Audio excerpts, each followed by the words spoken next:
Yeah. Got to get our makeup team going here on me. I didn't get a chance to get the makeup team. Yeah. Hey, well, we're really happy everyone's on tonight. And hope you've had a nice afternoon, a good Valentine's Day, and just time together with your family and enjoying the day. We've had a great time. We've had John and Jim with us, and each of them with their families. And so it's been a nice afternoon. So a happy day. Sounds like happy Valentine's then. Yeah. Yeah. Have I looked at you much today? No, not at all. No. We've been rather distracted with the dogs. Yeah, the dogs. We picked up our son John and Stephanie and Bennett and Bella at I got home at midnight, and then I had to take care of the dog, and then at 3 o'clock again the dog, and then early this morning get some stuff ready for church. And so we're a little tired. We had Jim and his family come down today, so we've had a really great afternoon. They have a Great Dane and intimidated our little puppy, but we had a great afternoon. So they're just leaving the house. So hopefully you've had a nice day. But as from a romantic viewpoint, we've not seen each other all day. Kind of, she should have known this was what life was going to look like when we got married on our wedding day. It was at 2 o'clock, June 12th, 1982. Oh, hang on a second. You need to see this. Come here, Lulu. Okay. That head is as big as it really looks. Wow. So thank you, Lulu, for coming in. But anyway, we're in this little country church, Austinville Union Church. It was an old American Baptist church near Allissa's house. We had our families and friends, and many of which we hadn't seen or I hadn't seen for months, years. They came a long way to be at the event. And so after the wedding, we just talked with our family, and we didn't see each other, I don't think at all, after I said I do and she said I do. And pretty soon, it was like, I don't know, 4:35 in the afternoon at the church, and I looked around, there was no one there. I have been trying to get Will's attention. Even on our wedding day, it's like, we need to go. So everybody left. So we didn't get the rice thrown. Will was busy talking. We were literally the last two people out of the church. Everyone had to leave because of the drives they had to get home. So we just looked at each other and laughed, and off we went. In our old beat up pickup truck. So, okay, well, we have been given a number of questions. And so I'm going to read each question, and Allissa will comment first, and then I'll comment. If you'd like to have a follow-up comment or question, you can do that via chat, and I'll have Steve or Skip to help me communicate that information back and forth, and we'll try to make this beneficial. But thank you for adjusting to the weather and the event and so on. So why don't I pray for us, and then I'll read the first question. Let's pray. Heavenly Father, thank you for tonight, that we can be together and talk about your institution of marriage. Give us wisdom. May this be a blessed time, time that strengthens our homes and future homes. In Jesus' name, amen. Amen. Okay, here's question number one. Hey, can I say something? I kind of expected some of the questions to be a bit lighthearted, but they're very serious questions. So there's going to be some really serious answers here tonight. So there are some serious questions? I think so. First one's pretty heavy duty. I'm not sure. We didn't organize these from easy to hard. This one just jumps right out at you. Ooh-wee. So how do I stop my husband from lusting after other women? Ooh-wee. So that's a wake-up call immediately. Pretty blunt, pretty straightforward question.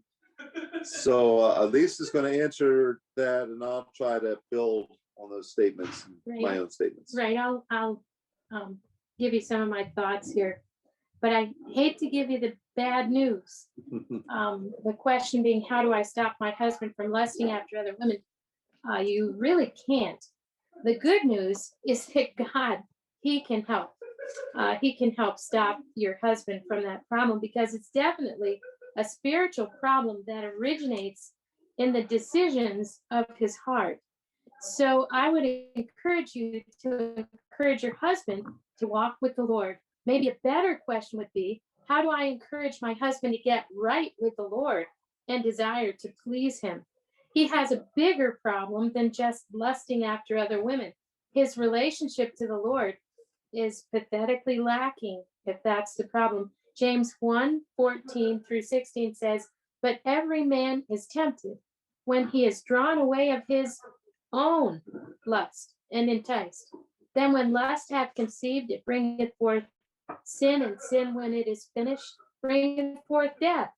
It says, do not err, my beloved brethren. What a big error that is. Romans 5:16 says, this I say then, walk in the spirit, and you shall not fulfill the lust of the flesh. So walking in the spirit is going to, if you're a Christian man, walking in the spirit, a close walk with him, can help solve this problem. So practically, what are the things that you can do to help the situation as a wife? Pray, definitely. Because if your husband's a Christian, pray that his desires would change, that he would rather please God than to please himself. And pray that he would have a hunger and a thirst after righteousness. Encourage him to have a personal quiet time, and then make sure you give him the freedom of that time.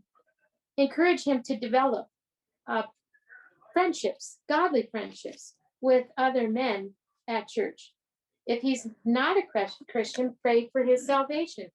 As a wife, I think too, try and make yourself attractive in your spirit as well as your physical being. And then communicate. Let him know the reasons why you've always been attracted to him. Communicate, discuss your relationship, and ask, how can I help?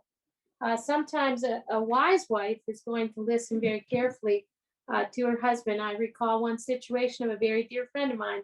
Her husband, for years, told her, how could you let yourself go? She was getting very large. She was very attractive when they were married. So she did not pay close attention to that. And her house, he mentioned many times, was a wreck. I'd been there, and I was surprised. It was hard to walk through the house without stepping over things. But anyway, he specifically said those things to her, and she became unattractive and didn't do anything about it. He later ran off with his pastor's wife. And of course, he was ungodly, but she had the opportunity to listen and hear and try to help in a way that would please her husband. So those are my comments. How do I stop my husband from lusting after other women? Those are some thoughts I had. Okay, good. So really tough question, very common problem.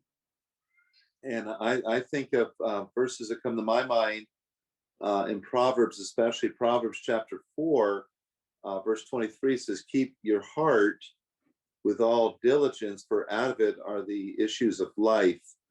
And so that text is telling us that we have to work really hard at guarding our heart from going down the wrong line of thought and thought, which leads then to actions. So lust is a serious heart problem, and the Lord will help guard our heart as we actively trust Him and seek to obey Him in this area. It's interesting that right after that verse in Proverbs 4, it talks about your communication, putting away improper communication. And then it says, let thine eyes look right on, and let thine eyelids look straight before thee. So there's no question that we have responsibility to look in the right direction and look away from temptation, and to cast down every thought that doesn't line up with God's holy nature. Then you have in the next chapter, chapter 5, it talks about a relationship to our wife. You have in verse 18 of chapter 5 of Proverbs, let thy fountain be blessed and rejoice with the wife of thy youth. So your wife your relationship. There's to be a joy seen in that relationship. And then Solomon says, let her be as the loving hind and pleasant roe. Let her breast satisfy thee at all times, and be thou ravished always with her love.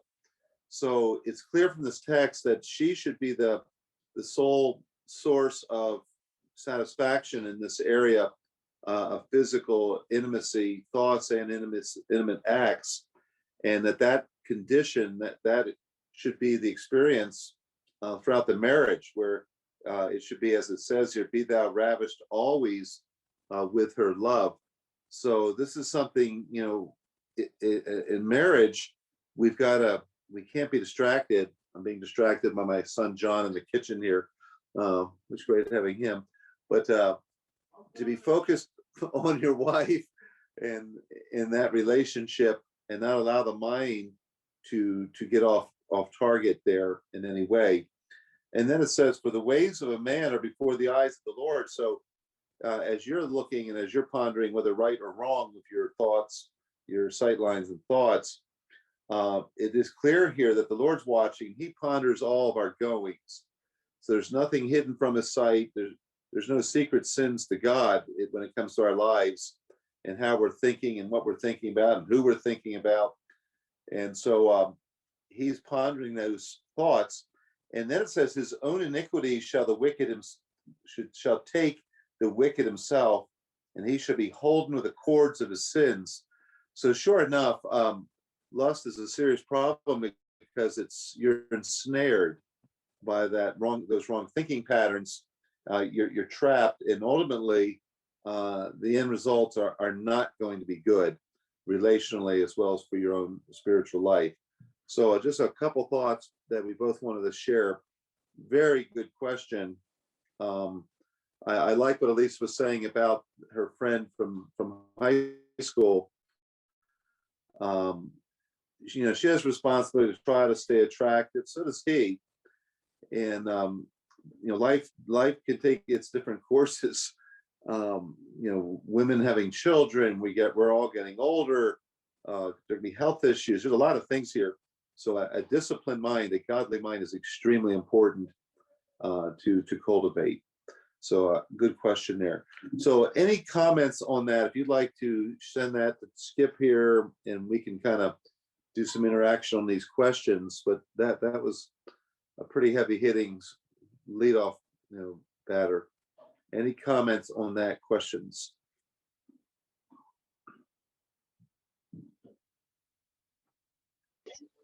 There are none at this time. Okay, thank you, Skip. All right, question number 2. How long does a person wait after a spouse dies before marrying again? So here's a really practical question. You've been married, your spouse dies. How long should you wait before considering and getting married? Are there any guidelines on this topic? So Lisa, how about you start us off?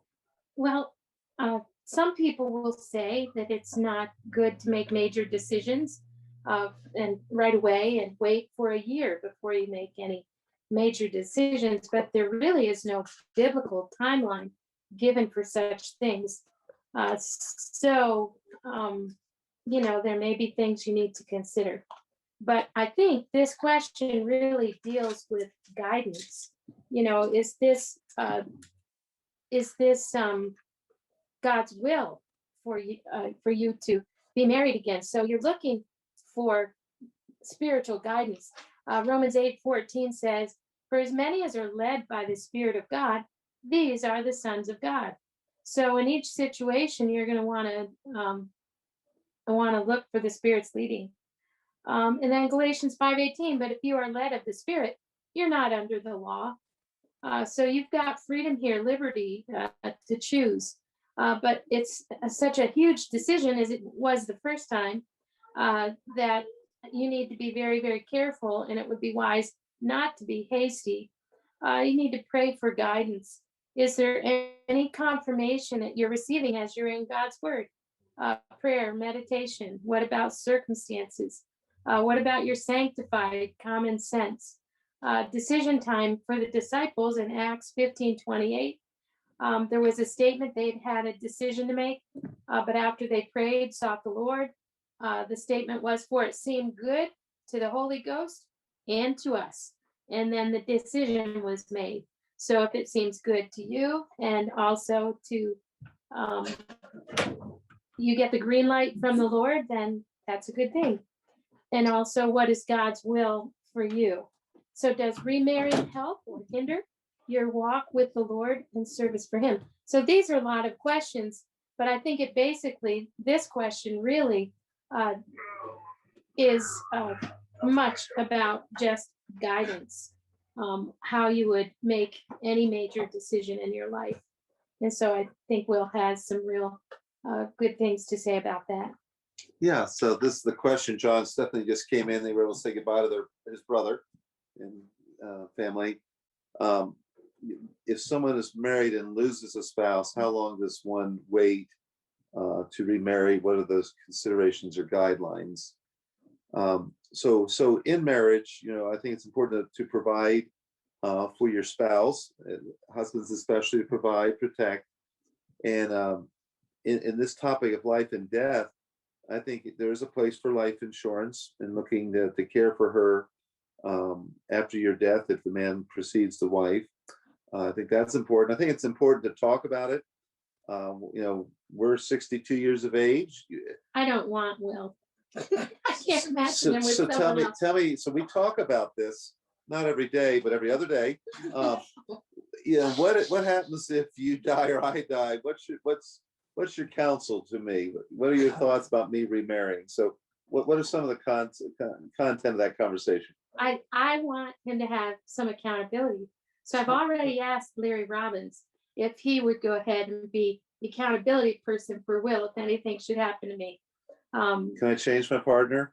Yes, and I was going to mention Oh, thank our you. boys would have things to say, and our daughter-in-laws as well, I'm sure. I think that's very important to it's not, they're not showstoppers if they say no dad or no mom, but to have some counsel from the kids. They know you and they love you and they have your best interest. But for us, Larry Robbins, I can go with that. When Debbie was dying, Larry's first wife, she said you can get married, but it has to be two criteria. One was wait a year, and secondly, she can't be a blonde. And I think that's horrible. That's a horrible limitation. But Debbie was a really humorous person, and that was probably more for humor than for reality. But that idea of 1 year, there is no magic length of time. Some people are married very quickly. Some are married years later. But I often give counsel to people: be careful, go slow, talk to your family, talk to your pastor, some people you trust. Before you make major decisions, selling your house, moving, whatever. So I think there's safety, especially with that multitude of counsel at that time point in one's life and experience. So I will tell Lisa, she says, if I die first, I just can't stand the thought of you being with someone else. But I know he's an affectionate person and really needs someone in his life. And I always say, as long as I have a KTM 500 EXC motorcycle and my dog, I'm going to be really happy. Everything's good. So this is important. Allissa, probably one of the biggest things she has said is, if I go before you, you will be buried next to me, won't you? So during Allissa's cancer treatments, we did buy 2 burial sites next to each other. And if the Lord tarries in our lifetime, I envision us being buried there together. And I've made that promise to her that would happen. So that's important to her. So I'm listening to those matters. Now, when it comes to remarriage, a couple thoughts here. In 1 Corinthians 7, you have a situation where Paul is talking about marriage, divorce, and remarriage is a large part of the chapter. And then he's talking about when marriage is terminated by whatever means, that an individual needs to be careful to not fall into discontentment and to be content with the state that they're in. And he talks about two conditions here. One is in verses 18 and 19 of 1 Corinthians 7, that there's a particular condition you don't need to change, just remain as you are for the man, in view of Jewish law and practices. But it also gives a second example of a situation where Paul's just saying, don't be so crazy about wanting to get out of this situation. Be content. But if the opportunity arises to change your status from a slave to a free man, then by all means do that. So he says here, verse 21, art thou called being a servant? Care not for it, but if thou mayest be made free, use it rather. So what he's saying here is, don't get all discombobulated over this if you're a slave. But if the opportunity arises that you can be set free, then seize it. That's fine, not a big deal. Do it. And then he talks about even a better master-slave relationship, where he talks about you are bought with a price, being not ye the servants of men. And so he's talking about these two statuses, and he says, don't try to change your status. And when it relates to marriage and then the loss of a spouse, don't be so consumed about changing your single status to marriage again. However, the application is, if in the will of God, the Lord brings a person in your life and the person's a believer, then it is not wrong to consider marrying that person. So at the end of the chapter, the wife is bound by the law as long as her husband lives. But if her husband be dead, she's at liberty to be married to whom she will, only in the Lord. Of course, Paul's making it very clear that you need to be married, marrying another believer. So as to timing, we have a friend right now that he lost his wife, and they were married, I'm guessing 50 plus years. And he pretty quickly got married to a girl in the Lord, younger lady, seems to be a really fine person. And I'm not saying they jumped the gun and got out of the will of God, but it seems so quick. I just felt a little nervous in my own spirit. And we're trusting, they've got to make the decision before the Lord. And ultimately that decision is between that couple and God.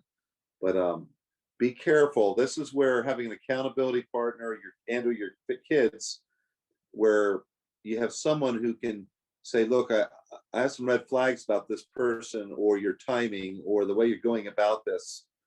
I think it's very helpful to have someone who can confront you and just say, look, out of concern, out of love, I think you need to cool your jets, or slow this thing down, or maybe even do spike the ball.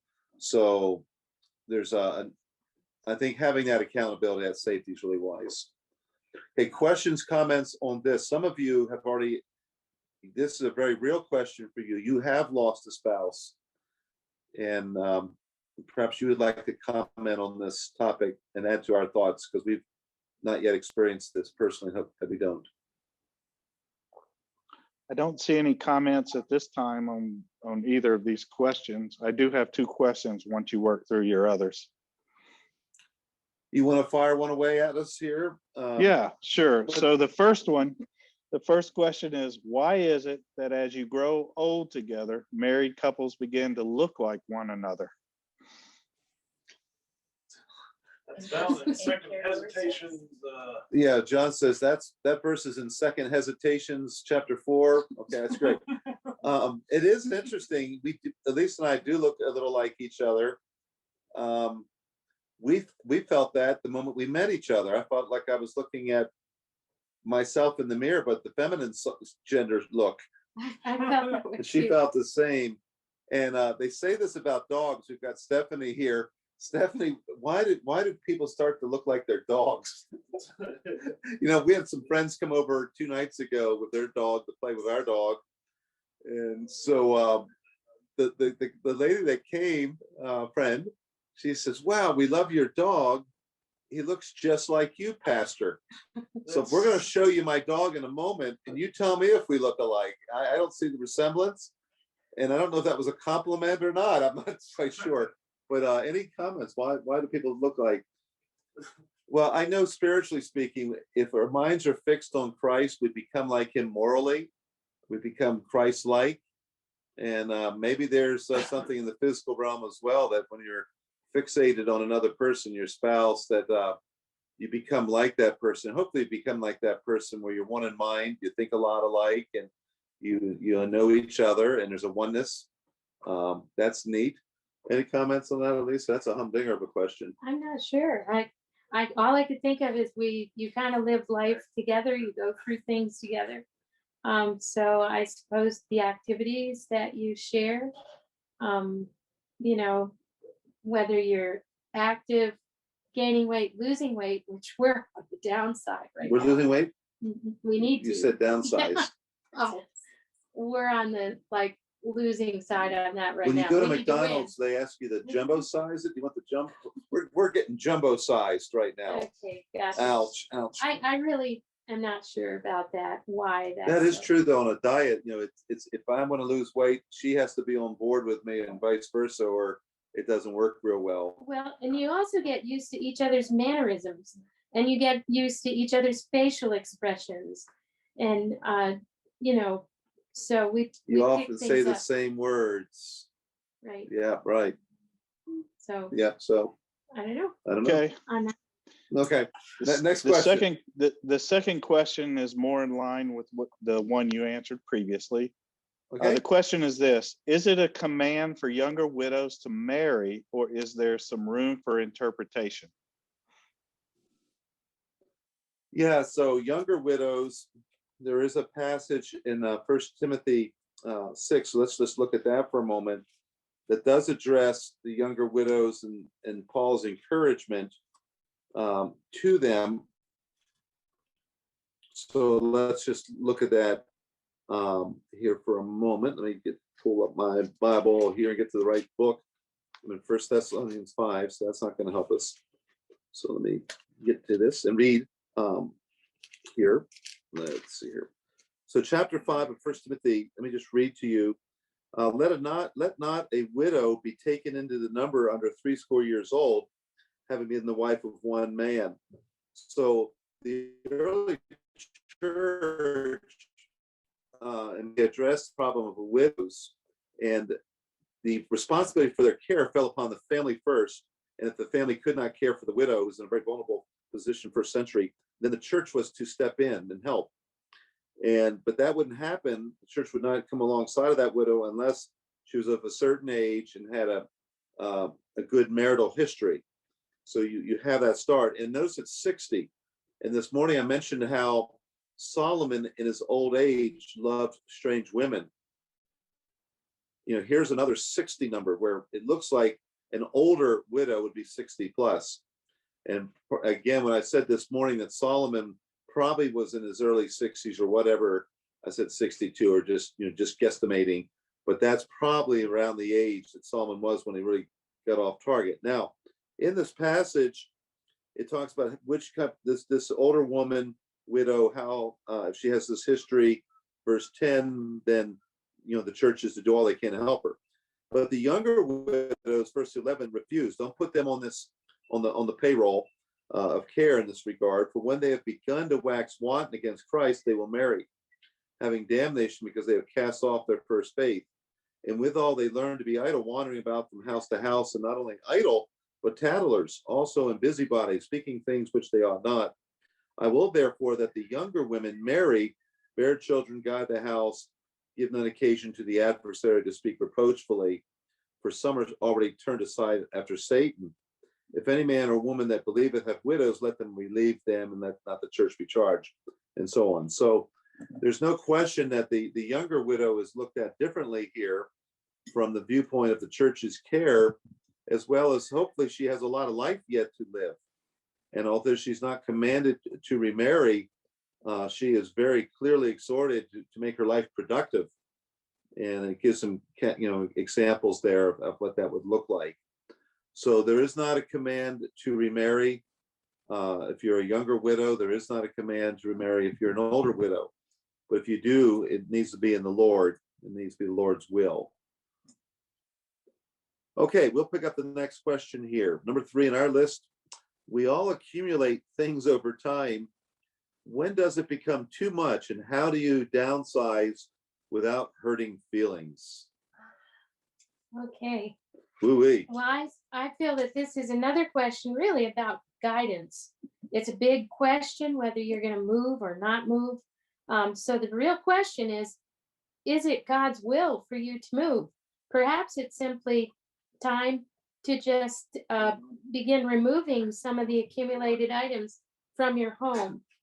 In our experience, we had talked about downsizing for a couple years. And one morning, I really sat in our loft and I looked at our house. It was 5,500 square feet. And I thought, we don't really need this space any longer. Our children were grown and married, and they had homes of their own and families of their own. And so we did consider them. And it was a home that we had for 15 years. Our kids had, when we moved west, this was their place. But sometimes I suppose Ben might miss our old place. I really haven't heard Let me ask John, do you miss the house? You weren't there that many years. Do you miss the 99th place, 99th Avenue house? Not really. I didn't think so. Good memories. Good memories, yes. John did a lot of hunting from that house. Yeah. For the open space. Okay, ouch. So, yeah. So anyway, so it was something to consider, but we decided that we should make a move. But the other factors were the cost, paying for a house that was really large, that we really didn't need all the space. It was a lot to clean, so that takes a lot of time. To get ready for an event in that house, it usually took me 2 days at least, 2.5, 3 days.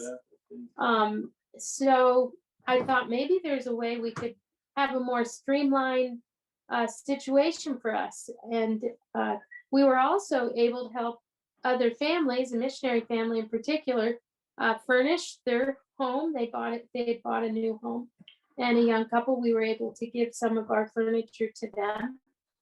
We didn't need all the furniture, and our kids at that time didn't need any or want. I think the things that we had right then, they had their lovely homes. But anyway, in our case, we felt we would be better able to serve the Lord by downsizing. It could mean a switch in the way we spent our time.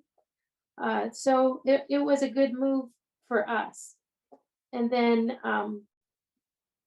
it was not too much of a problem with hurt feelings. We had a nephew who was living with us. And when we shared with him that we were moving, he was upset. He had been with us for 2.5 years.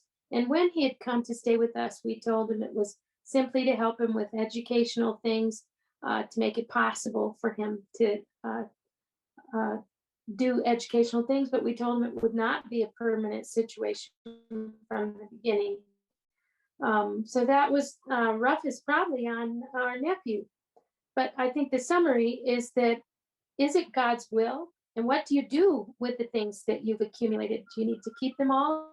Do your children or people anyone do they need these things or would help them? And then where will you go?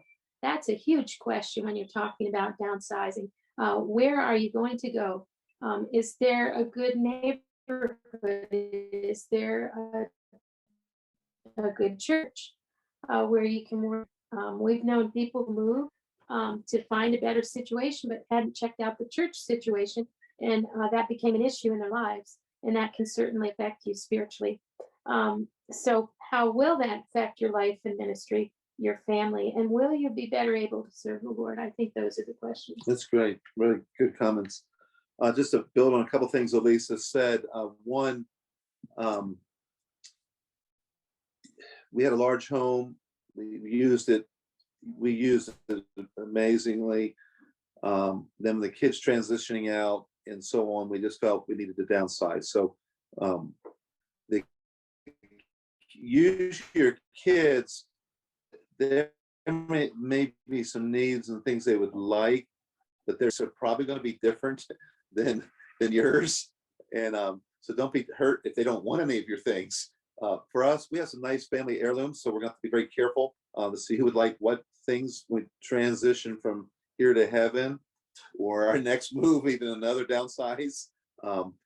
With our downsize, we were able to help one of our church staff members. We had Matt and Esther on staff at the time, the Bonds, and they wanted to move up here. And it was a time where they had 5 boys, you know, and the housing market was horrible to find a house. So no, you know, I always told Allissa, I will leave this house in a heartbreak if someone would come and say, we would like your house and we'll take it as is. And so it was really neat with the Bonds. I said, Matt, we'll give you a great price. They had an upper level that they could go to, and we had a lower level we could sell it at. So we gave them a great deal. We were able to bypass the realtor. But the thing that made me really happy was not only that we helped them out, but that Matt was willing to buy the house without me doing anything. I mean, that's very important because people can punch list you to death. So it was a really win-win situation there. And then Allissa, we downsized to 2,900 square feet. That's still a sizable home, and it meets our needs, you know, wonderfully. And I'm in the room that really sold the house. I'm going to just show you what this room looks like here, if I can change my camera around. So here's John, Dr. Senn over there. And then Dwayne Richards' son did this. We put in French doors. And here's my beautiful daughter-in-law, Stephanie. And then we have a fireplace in here and some of my horrible paintings and just books and bookshelves. You know, I just love this arrangement. And Allissa saw this, and it sold us this house. And what's nice with the French doors right into the kitchen, I can study, which I do in the mornings here, and she can talk, and I can talk into that room. If I need a counsel or more private conversation on the phone, I can shut the door. So we love our new place very, very much. A couple things. A lot of people downsize because they can't tell their son or daughter to get out of the house. We had a nephew. He was whatever, and we didn't move because we couldn't tell him to leave the house. It just worked that way. It just happened. We were given free housing for several years, which was a good deal for him. But I know statistically, people often downsize where they tell their son, who's 75 years of age, and or daughter who's 99, and they say to them, "Look, we've got to downsize, and I'm sorry, we just can't have room for you in the next place." And that's their way of getting out of a situation that they're afraid to confront. So if you got a situation like that, you might want to confront it rather than going through all the hassle of quote downsizing. So it's a really, really good question. And there's a lot of transition issues there that you in life you need to talk through as a couple. Okay, comments on that? Anything on downsizing, transitions? Yes, there is one comment. It says to help with the motivation, clean out your mom's condo. She is a borderline hoarder. So, yeah, help family. And then I do have a question.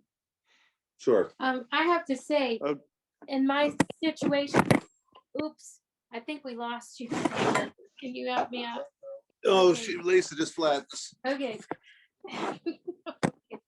I'm flattening the curve. Okay. Okay. Well, I was going to say, in my mother's case, when her mother passed away, it took my mom 5 months to get the house ready to sell. And it was a house, when you went in it, her son, my uncle, lived with her, and he certainly was a hoarder. And I think my grandmother became one. When I was young, it used to be fun going to her house, and it was neat as a pin. But by the time she passed away, and with my uncle's, I think, influence too, they went on these little pathways. I mean, that's all you had through the house from room to room. So it took my mother 5 months to clean it out.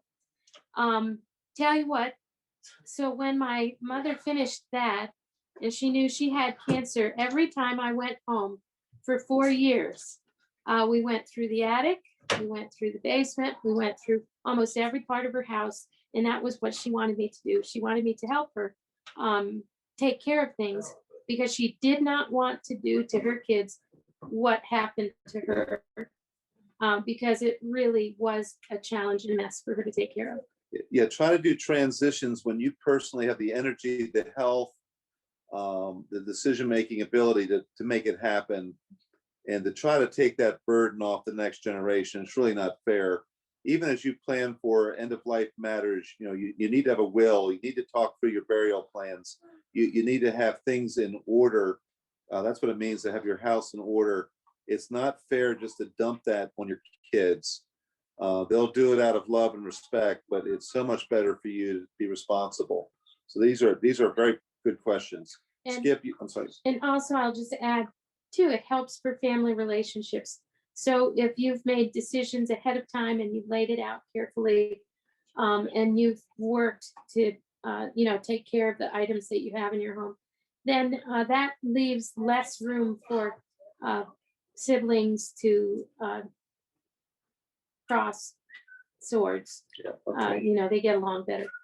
Okay, great. Skip question that came in alongside of that. What is the most challenging part of your marriage?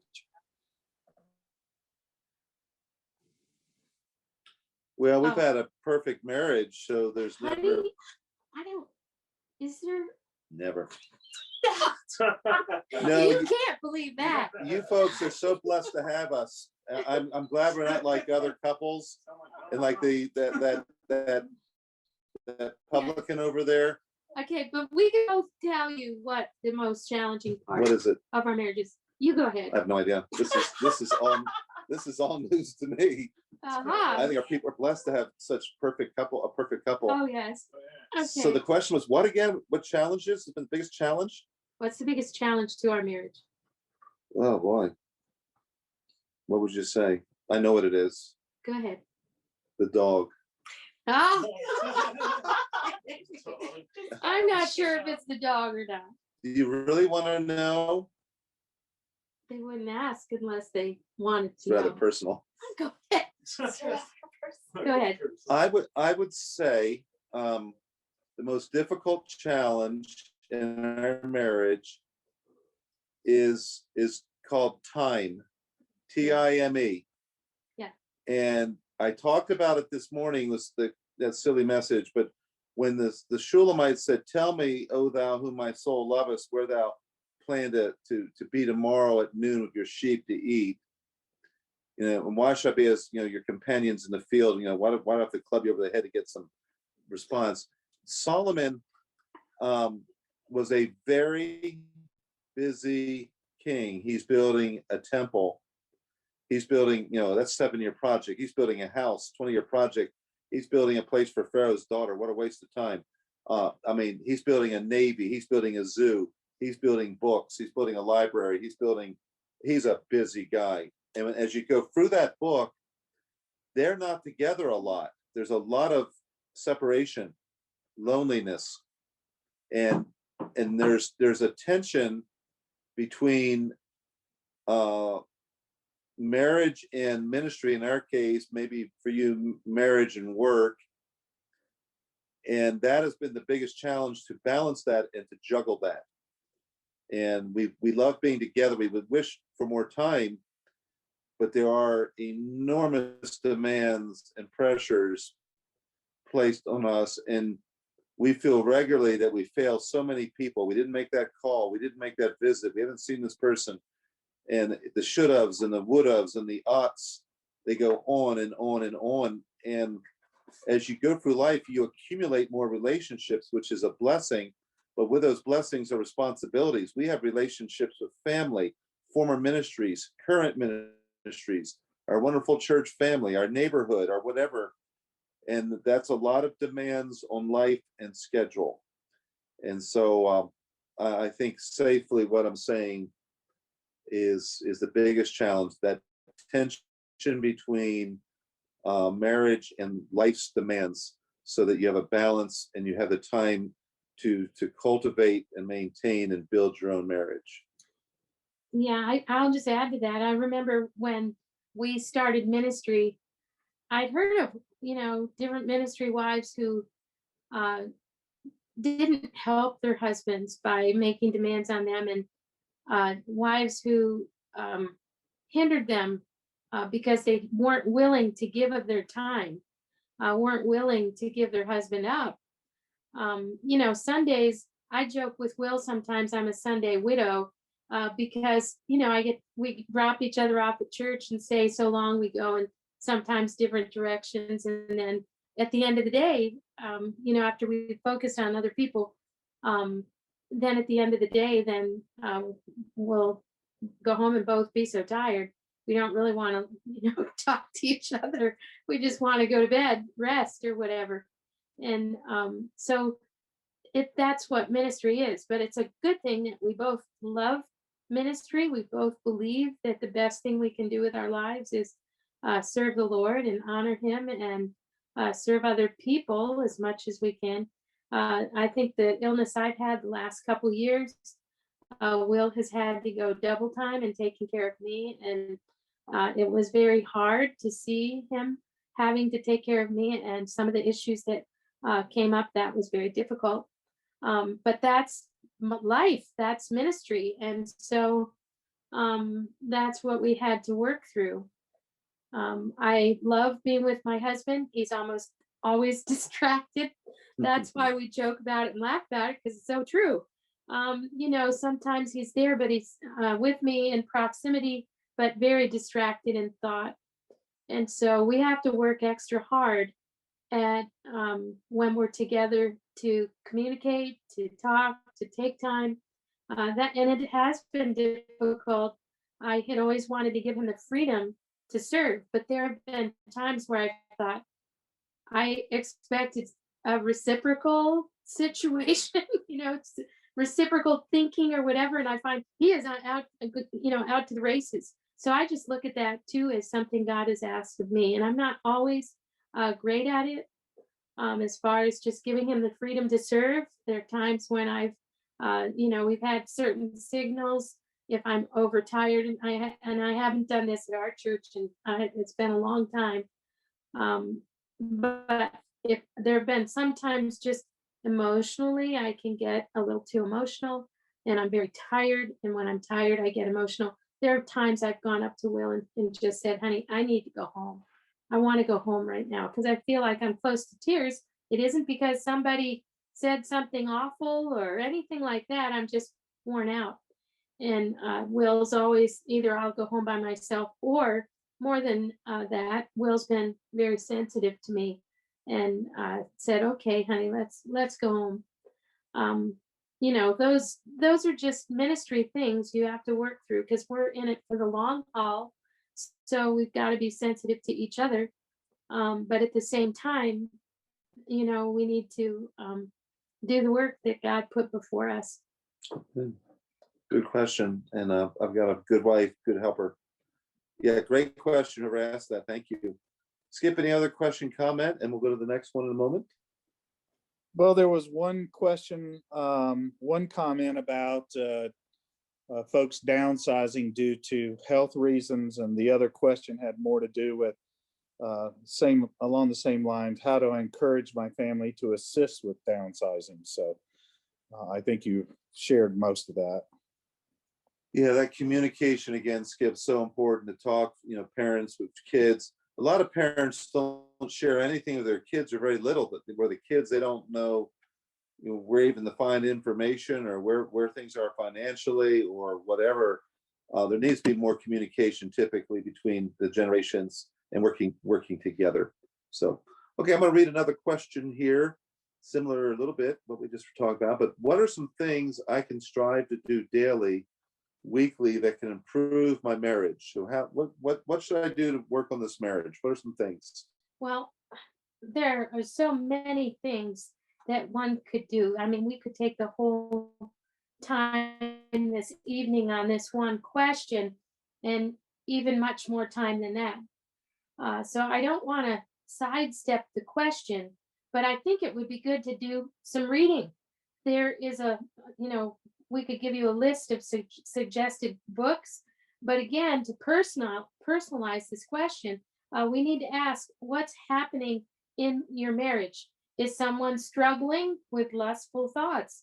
Is either spouse troubled with anger issues?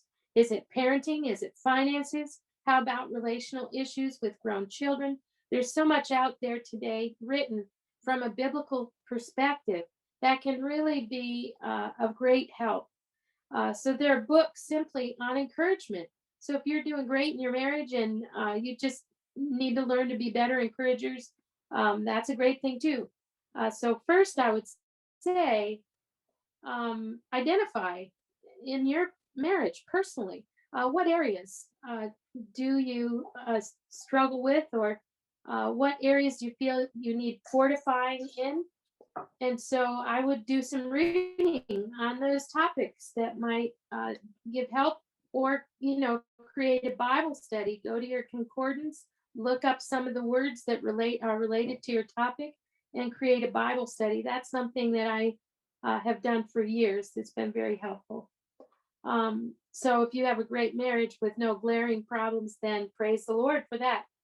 But here's some ideas from a practical standpoint. Communication at the top of the list. As the book of the Song of Solomon states or teaches, learning to praise. Let praise be the norm instead of criticism. And that's something that I think I need to work on, because I didn't grow up with a lot of praise. You just sort of took things in stride. And so you didn't always do that. So I have to work at that. And then gratitude, just gratefulness for what each other are doing. I think after a while, you can take each other for granted. I think for me, that came front and center when I was so sick. And I found the things Will doing for me all the time, taking me to appointments, being there for an encouragement. I can't even talk about that too much without feeling a little choked up about it. But to really be thankful for what your spouse does for you, that's important. So express it verbally, one to another. Strive to understand, not to be understood. Really listen to the other person when there's an issue.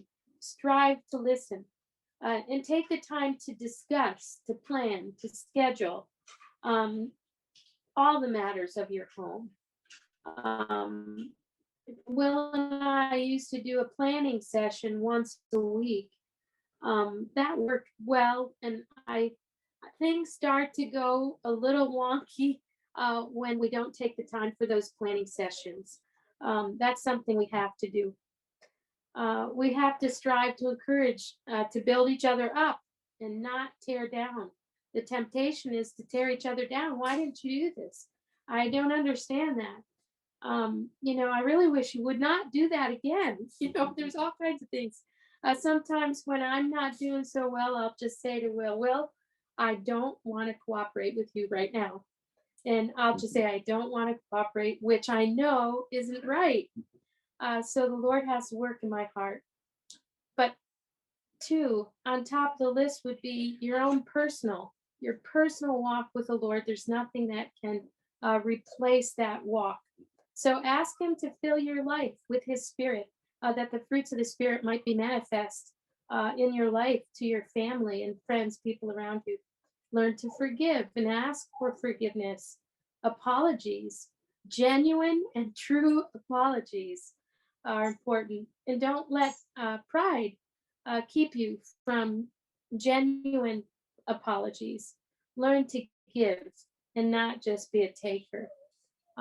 What really will please your partner? Understand who he or she is, and learn to do things that build their life. And personally, I have to say, with my own mother and father, they had terrible problems for many, many years. I remember them arguing more than I remember them talking.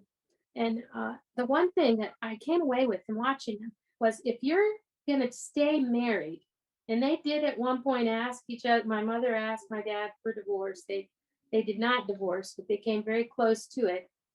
I thought, if you're going to stay together in this marriage, then recognize that you have the power to bring happiness and joy to that other person, or sadness and destruction to their hearts. And so think about that. Make sure that you are trying to build each other up and not tear down. I think that's a really important thing. You can give joy to another person instead of robbing their happiness. Clearly understand what your roles are. You know, what woman's responsibility is, what husband's responsibility is, and work through those things so you both are clear as you expect certain things from each other, not demand certain things. Give them understanding, but to know what your roles are. And then also understanding the importance of the physical union of a husband and wife. Giving due benevolence, the Bible says. Some people use this as a playing card in their marriage, and that's a sinful thing. You can greatly enhance or ruin your marriage by the way you handle those situations. Anyway, those are my thoughts. Yeah, that's tremendous. What she's given here would be good to take any one of these points and build on it. I mean, they're outstanding. I'll just make a couple comments. One, Allissa has here books that, you know, we can read outside of the Bible, some good helps, some good stuff here that she has. We would love to write a book on Song of Solomon. Last year in March, our leadership at the church wanted us to take a sabbatical through the summer. Allissa and I were pretty excited about it. That would give us maybe the opportunity to write. You might see above my head notebooks. Those are research notebooks. That's a lot of research. That's a lot of time I left them alone. Yeah, that's a lot of time she left me alone. Okay. And we'd like every notebook I think about that. Yeah, but a lot of those are Song of Solomon's. We've been doing this together. We'd like to write a book to help strengthen the home, and we're hoping to do that in the near future. We had a family we were counseling with last year. I was doing the counseling, but it was almost all year. It was pretty serious issues, and we were making headway through the Word of God. And then it worked out that we could do a getaway. And we did basically a 2.5 day. It wasn't long. We were limited in our time. But we were able to get away. And that couple said that getaway, that we have just personal time with them. And it wasn't us, but just getting away, that kind of Song of Solomon, chapter 7, going to the village and lodge. We did that. And it was some major breakthrough. So I think it's important for couples, one, to have devotions daily together. Secondly, to be reading some of these other works that can help us. Thirdly, the getaway times. They have some times of refreshment. Jesus would take his disciples up into the mountain for time alone. He said, we said we need this time, and I think couples need to plan periodically the getaways. I think it's very helpful to strengthen the marriage. Okay, we're going to go to the next question in a moment. We have maybe 15, 20 minutes, and I don't want to rush through these.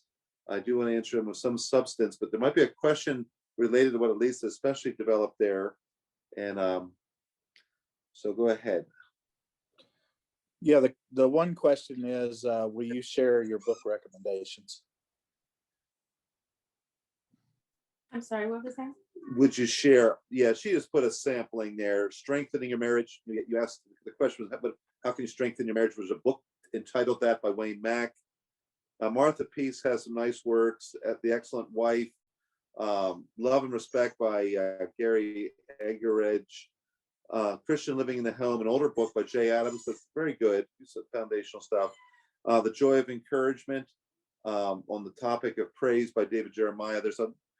We probably should put together a lengthy reading list on this topic. Yeah, these books, I just glanced Yeah, at my just- bookshelf. And we have a lot of books. Allissa's multiple times said, honey, I think we need to read more of these books for ourselves on marriage. So this is something I need to do more of. It. Even I read a lot, and I need to read more on the subject. So excellent question. I saw something with John L. Feltus about meds, chemo, or whatever. Is there a comment there, Skip? Yes, he says, I was warned when I started my cancer meds, I might become somewhat moody. I pray each day that the next day God would make me a better and loving, better and more loving husband. It seems to work. Amen. Yeah, John shared that with the men in the dynamic change class on Wednesday. It was outstanding advice.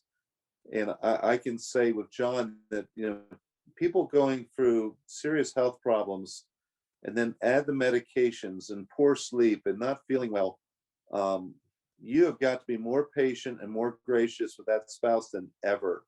They're not themselves. They're not feeling well. My wife is maybe 75 or 80% right now in her return to normalcy. And I get, she'll tell you, I get frustrated with her because we laugh at it sometimes. We call it chemo brain.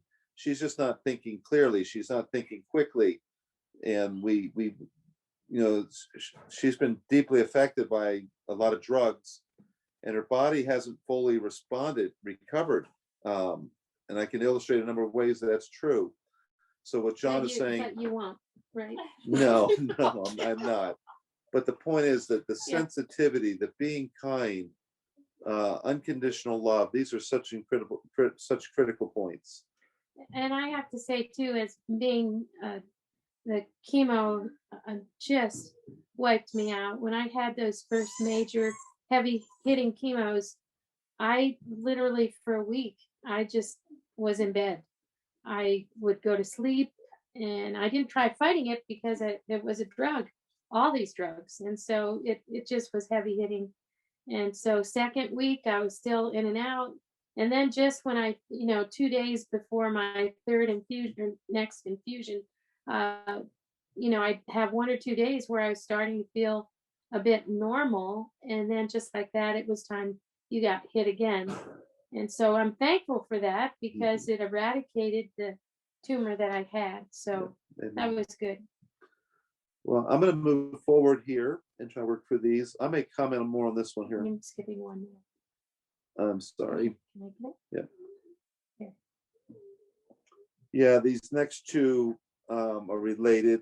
What do you do if the husband is unsure that he loves his wife? What do you do? You're the wife and you're not certain that he really loves you. You're doubting that. You're questioning that. She's unsure. Or he. Actually, this question is could the go husband. Either way. either way. For sure. So that's a really hard situation. Yeah, I think this one is more worded for the man. She's saying he's communicating to me. I don't know if I love you. I don't know if I really care for you. I'm not sure if I'm really into this. Seems to be the thrust of it, but it can go both ways. Go ahead. Let me comment. Right, and I answered it as it's written. So the Christian husband, or really any husband for that matter, has a responsibility to care for and to love his wife. Such feelings conveyed by the husband to a wife can make her feel extremely insecure and vulnerable, and indeed she is. Where will he go if he decides that he does not love her? Will she be left alone? Will she raise children as a single mom? Children certainly add a different dimension to this situation, and many questions can come to mind. So again, this is a matter of the heart. You can't make someone reverse their feelings or thoughts, but there's a list of things that you can do. You can pray for him earnestly and tenderly. You can communicate, understand the reasons why he feels the way he does. Is there anything you can do to help? Do not let his wavering make you waver. Stay committed. And stay on target and love him. Find your strength and security in the Lord, which we all should do anyway, and find ways to praise that individual. Is there another person drawing the affection of the husband's heart away from his wife? And is it time to involve a third person as a counselor? Ephesians 5:25, it's a command. Husbands, love your wives, even as Christ also loved the church and gave himself for it. And then, of course, 1 Corinthians 13 and the book of Song of Solomon, chapter 8, verse 6. These are definitions of love. And God is the source of love. So we're commanded to love our enemy, our neighbor, and our wife, your wife. Yeah, this is a tough one, because probably this guy who's saying, I'm not even sure if I love you anymore, or I don't love you anymore, or I doubt, I just don't have feelings for you right now. A lot of it is this is a very selfish person. Love is a choice. It's a choice of the will. It's an act of volition. It's a demonstration. In 1 Corinthians 13, those are love is defined, described, expressed by 15 verbs. So love is action. It's choices being made. And this guy seems to be very emotionally based in his orientation for life and this relationship, and he doesn't feel like he loves her. Well, man, when we're tired and run down, I don't have a lot of feelings either, maybe even bad feelings, but I still got to make the right choices. And I think what I read at the end of my message this morning were, set me as a seal upon thine heart, Song of Solomon 8:6, as a seal upon thine arm, for love is strong as death. Jealousy is cruel as the grave, the coals thereof are coals of fire, which have the most vehement flame. And it goes on another text, but what she is saying here, show me clearly, without doubt, you love. Solomon describes that evolution, where first she would say something like, he is mine and I am his. And very possessive. He's mine and I am his. And later in the book, she says, I am his. And she flips the possessive statement to the second line in he is mine. And then later, she drops the possessive statement altogether and says, I am his, and his desire is toward me.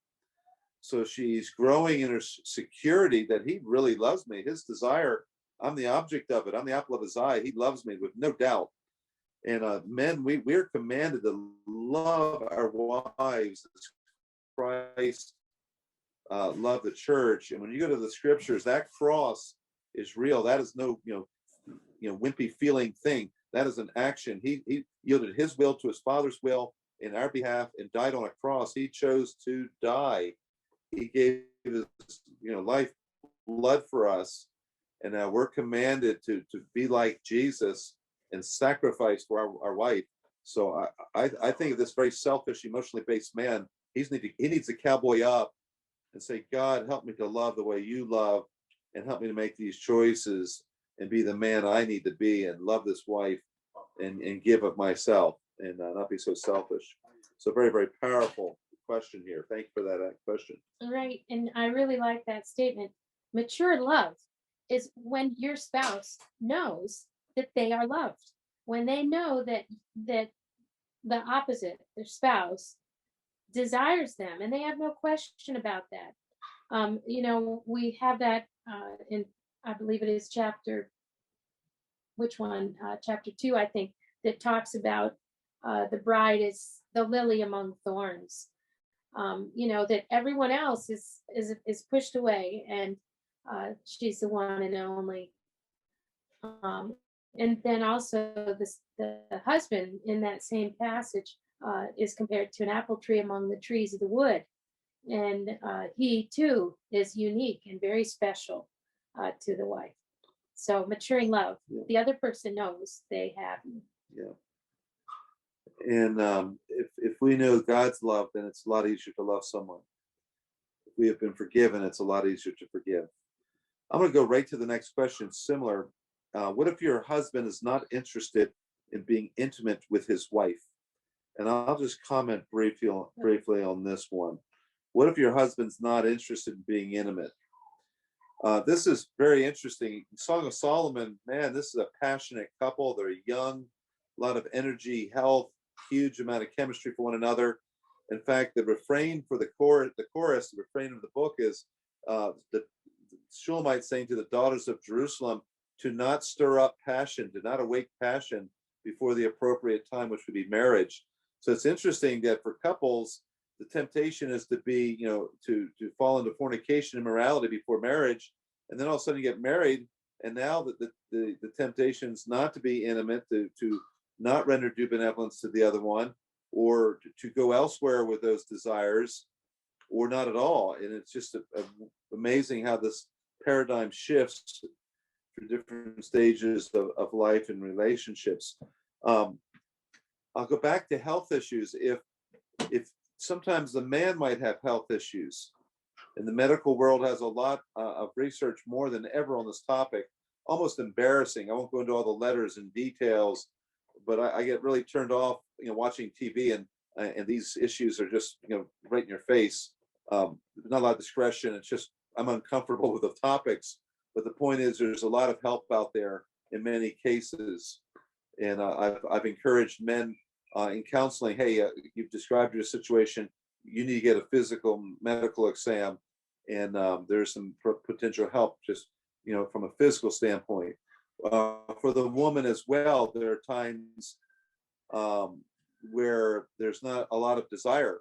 And there's a topic that we have not done much with. Marlo Bulkley wrote a really neat booklet for women, How to Laugh Through Menopause. And that is, just one of these classic books. We're going to get more printed. And thank you, Marlo, if you're online. You did an awesome job. What a blessing.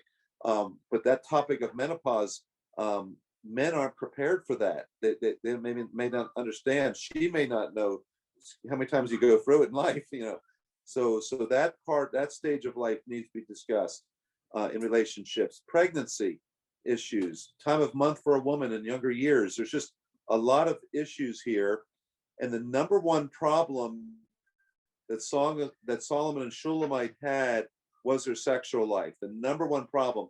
It stemmed from communication issues. He was all lovey-dovey on their honeymoon night. Man, he was, 15 verses of mush.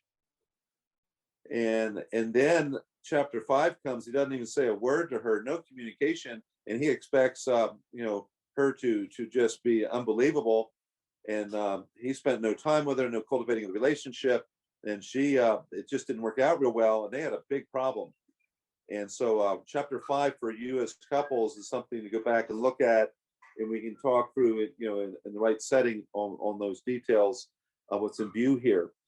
The woman may have lost his attraction to her. Lisa alluded to a lady that really got really heavy. I think you used the word large. Okay, so there might be issues there.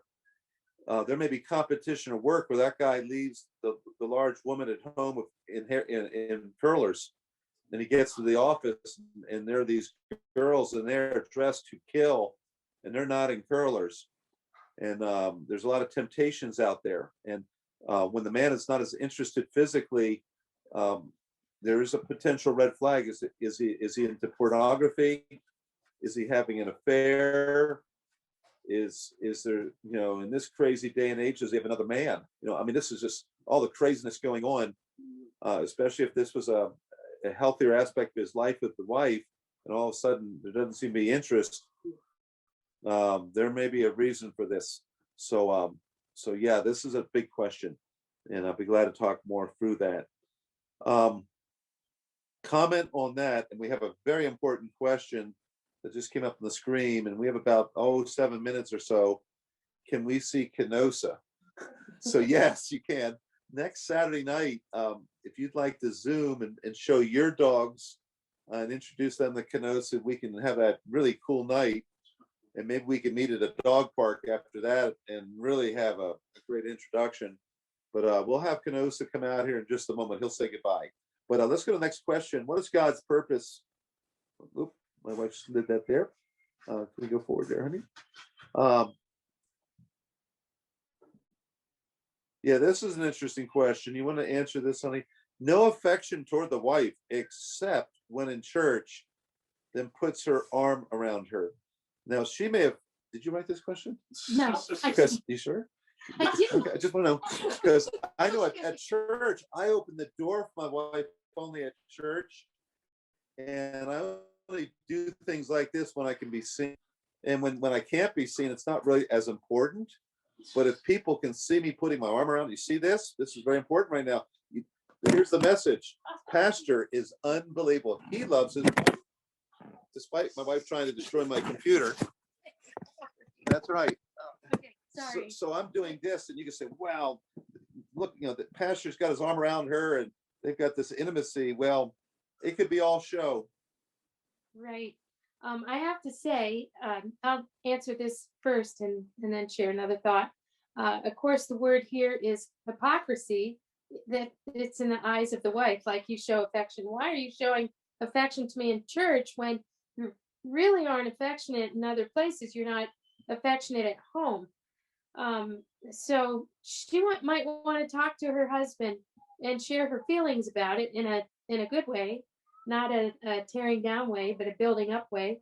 And it would seem like she would want and like his affection in other places and at other times.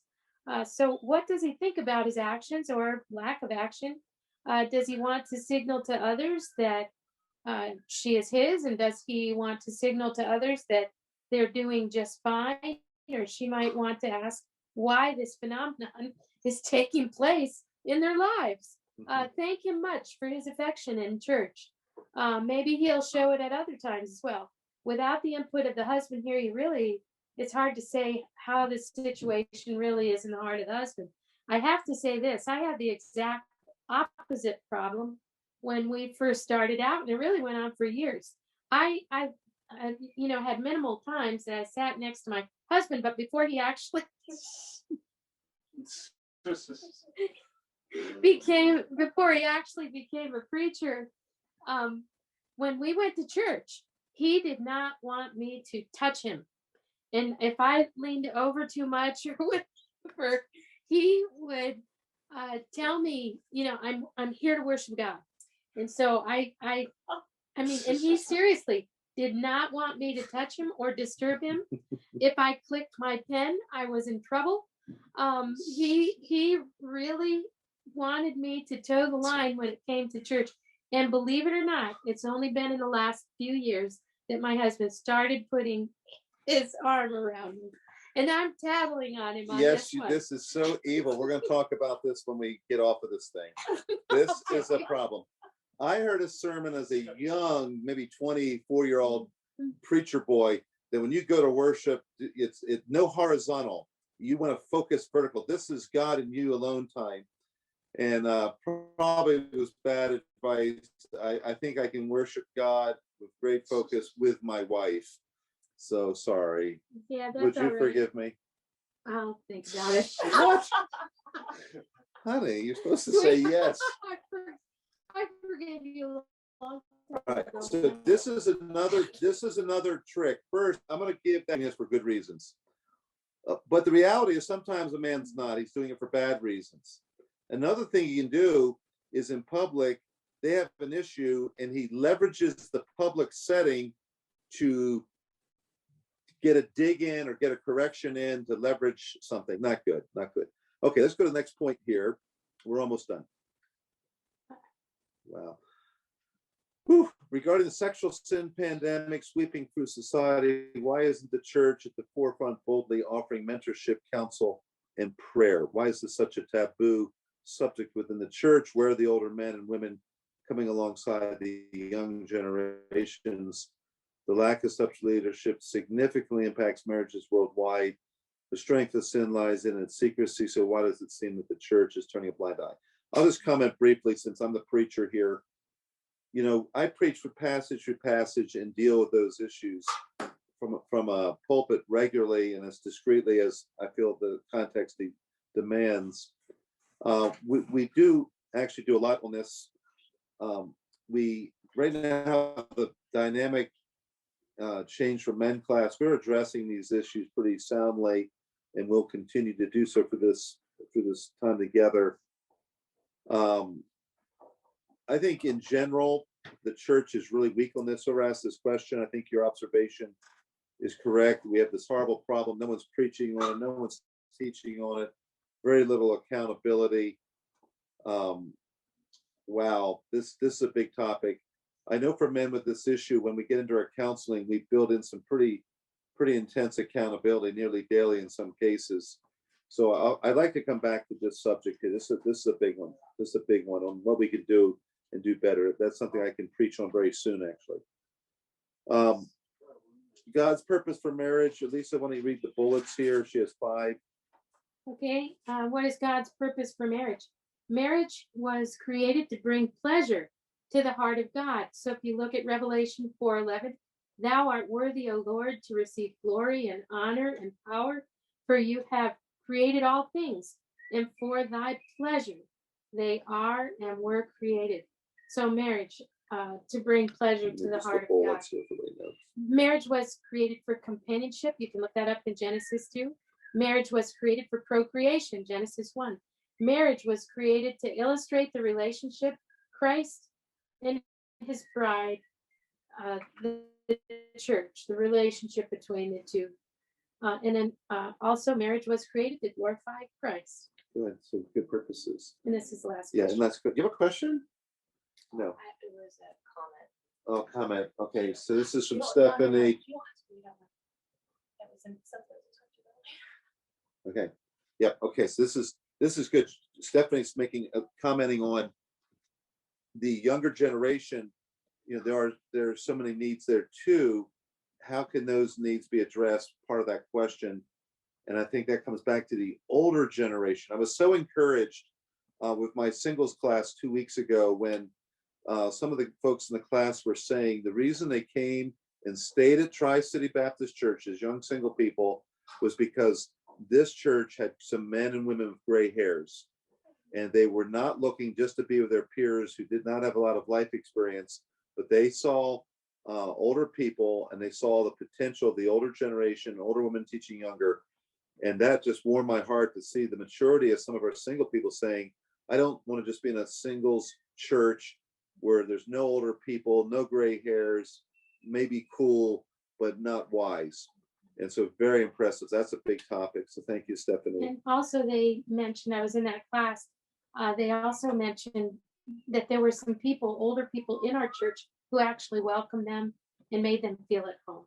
I would say for our older couples here, you are in an unbelievable position when you see a young couple in the church, whether they're married yet or just, freshly married, young family, whatever. That is a couple you pray for and you say, Lord, I'd like to meet them. I'd like to have them for dinner. I want to be in a position, if you will, to mentor, to give input and help. With the couples, the older couples, solid couples we have in a church, we're in a powerful position to really mentor the next generation. But you've got to take the initiative. You've got to be sensitive to these couples coming in. This one single girl, she said there was a couple in the church, the Blankenships in this case. She said, I'm here because of them. They love me. I feel like they've adopted me. And so kudos to them. The last point here, I said this morning, there was a guy, this poor guy, said the first girl I dated, wow, she wanted to arrest me and threatened to kill me. What am I doing wrong? Wow. What would you say there? I didn't know this story on that one. Yeah, that poor guy. One thing you don't want to do, probably, if you're listening, is the next person you date, go over your history of dating. Because if she thinks that you've been involved with these horrible women, she may not want to hear about your loser's history here. This is not good. She might say, what am I doing with this guy? So we need to use some discretion. And I think we need to come back and I'll set up a meeting with you if you'd like. I'd like to talk through that a little bit more, the vetting possibility. Last question, we'll end on here and we'll show you Kenosa. How can I convince my wife that everything I do is perfect? I had a great answer for that because we know no one's perfect. So my suggestion there would be to forget about yourself and try to convince her that everything she does is perfect. And that's a surefire way to help her begin to think that you are perfect. Wow. Wow, that was very impressive, honey. Thank you. Good mush. Okay, great. Hey, Bennett, can you bring Canosa in? Okay, Pastor, so we're gonna show Pastor, you Canosa and pray. there is a question related to this. It says, how do I convince my wife that I need a dog? Okay. Oh, I tell you what, Have bears in your backyard. yeah, this is Bella Jane, Princess Bella. Isn't she the cutest girl in the universe? She's not. What? She's not? Bennett. That question about a dog, wow, that's the big one. You don't want to get. That's just a big show one. Stephanie. Let me just show you, maybe showing you will motivate you. Okay. So here is Canosa, and tell me, does he look like me? Maybe the gray hair? Yes, yes. Yes, oh, Yes. brother. Canosa, you say hi? What do you think of that dog? Isn't he beautiful? He goes, So, yeah, the art of getting a dog, took a lot of work, and it's gonna take a lot of work to train this guy. He's a handful. okay. Yeah. Okay. About how you don't have one. Yeah, That's yeah. what you should do. Well, folks, this has been a great time together, and thanks for adjusting and staying home. I think that worked out really well with this context tonight, and we need to do more of this. And we, hang on, sweetie. We just love being with you, and thanks for the good questions. And we hope that the rest of your Valentine's Day will be wonderfully blessed. And I've got a girl. Would you say goodbye, everyone? Say goodbye. Goodbye. Goodbye. Come on over here, Bennett. Come here, Bennett. Say goodbye, everyone. Goodbye. Goodbye. later. Can you be like the Von Trapp family and say good night? Can you Good sing for us? Goodbye. Good. Okay.